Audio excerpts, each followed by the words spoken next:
φτάνουμε στο χλαμούρι. Ναι. Ω, ένα Polaris έρχεται.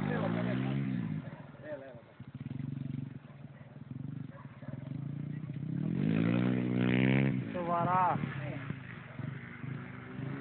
Polaris. Φύση τρίτη.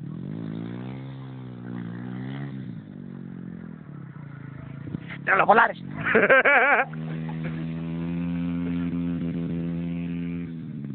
Και από εκεί δεξιά μας οι fuel burners. Ωραίο. Έτσι, και Park Flyer και Park Flyer παρακαλώ. Πάντα. Με 180 W.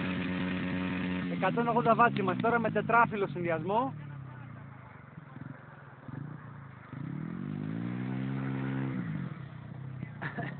Μοτεράκι Outrunner 1200-1300 kV.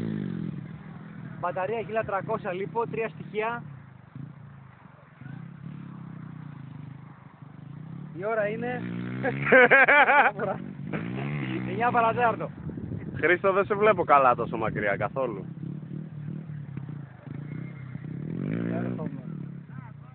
Πρέπει να το πάρει ένας ανεμοφόρος που έχει μάθει να πετάει με το φτερό.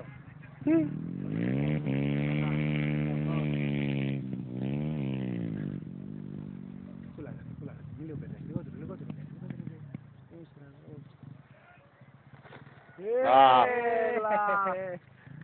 Γιατί? Ξανά, περίμενε. Πρέπει να δούμε, έφυγε. Δεν έφυγε τίποτα. Πού έφυγε? Ω Θεέ μου. Ω Θεέ μου. Άλλο κομματάκι είναι εκεί. Τράκι. Δεν φταίμε εμείς, αυτό φταίει. Διακοπή του βίντεο για να συναρμολογήσουμε και επανερχόμαστε. Να πετάξουμε λίγο κέρβ, νομίζω πρέπει. Λίγο κέρβ.